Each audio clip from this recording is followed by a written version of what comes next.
জিনিস আমি মিডিয়ার কর্মী হিসেবে আমি বলছি, যারা যে ছাপাচ্ছেন যে এটি গুজব, যখন ফুয়াদকে, ব্যারিস্টার ফুয়াদকে, এবি পার্টির নেতা, শীর্ষ নেতা, তিনি যখন আজকে ব্রিফিং আপনারা দেখেছেন, আগের প্রতিটা মিটিং এ ব্রিফিং এ সে মধ্যমণি থাকে, সে ভোকাল থাকে, তিনি স্পোক পার্সন থাকেন, জোর জোর দিয়ে কথা বলেন, তিনি বলেন না?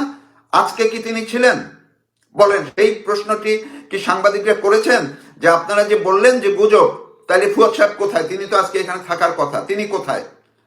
এই প্রশ্নটি কেউ করেছেন?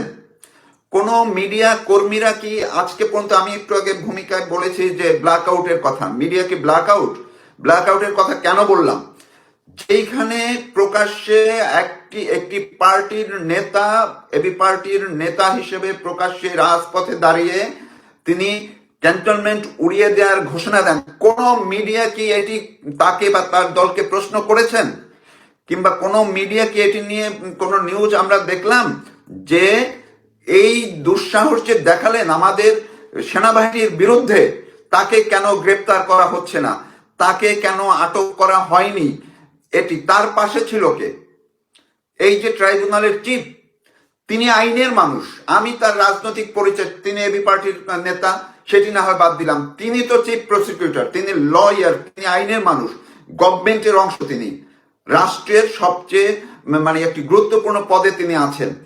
তার পাশে দাঁড়িয়ে দেশের সার্বভৌমত্বের যে রক্ষা, যারা যে অর্গানাইজেশনটি রক্ষা কবচ, তাদেরকে হুমকি দিচ্ছেন, সেনা প্রধানকে কুকুর বলে গালি দিয়েছেন। তো সেনাবাহিনী এই যে আজকে সেনা প্রধানের ডাকে যারা এই বৈঠকে আসলো, দরবারে আসছে, তো তারা কি কুকুরের কথাটি শুনলেন? সেই সেনাপ্রধান যদি কুকুর হয়ে থাকেন, তাইলে কি এই কুকুরের কথা শোনার জন্য সেনাবাহিনীর সবাই ঐক্যবদ্ধ আছেন? আজকে আসছেন, তাদের কি গায়ে লাগেনি এই কথাটা? আমার মিডিয়ার কোনো কি এটা কেউ তুলে ধরেছেন? এই এবি পার্টির আজকেও কেউ জানতে চেয়েছেন যে উনি এই কথা কেন বললেন, আপনারা কোনো ব্যবস্থা নিয়েছেন কিনা?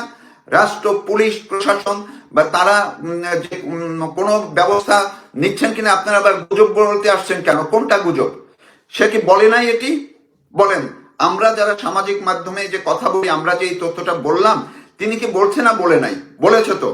হাসনাত আব্দুল্লাহকে নিয়ে কি হচ্ছে সেটি তো দেখছেন। হাসনাত আব্দুল্লাহর গত দুদিনে তাকে কোথাও আপনারা দেখেছেন?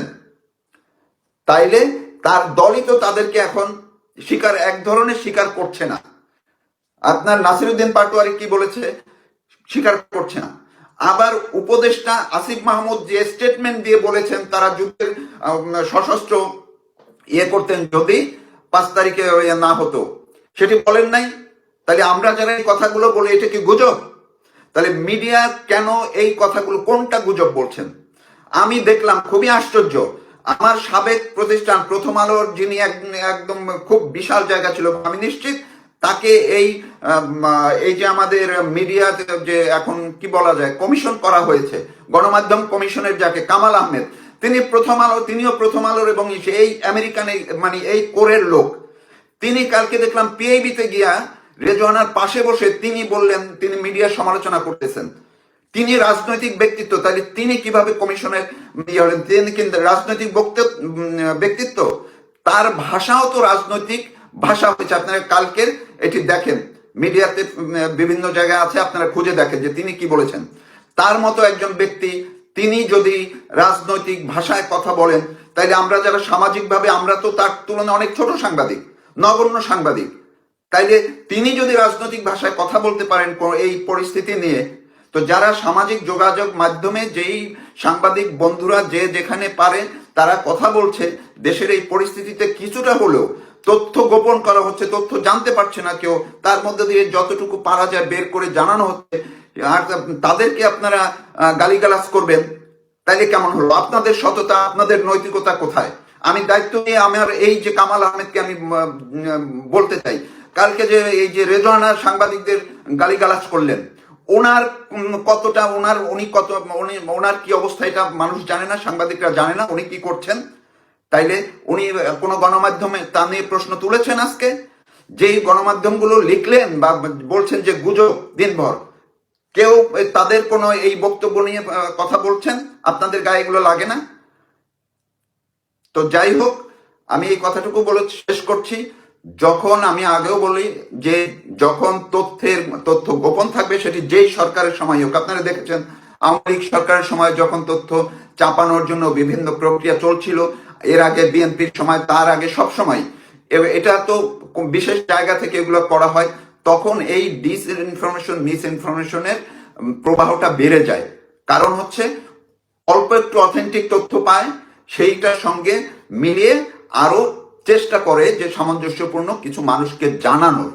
তার মানে এটিকে আপনারা সব গুজব বলে বলে উড়িয়ে দিবেন, এটি কোনোভাবেই ঠিক না। হ্যাঁ, গুজব আছে, কোনটা গুজব আর কোনটা ইনফরমেশনের সঙ্গে বিশ্লেষণ, এটিও কিন্তু আপনাদের বোঝার দরকার, বুঝতে হবে।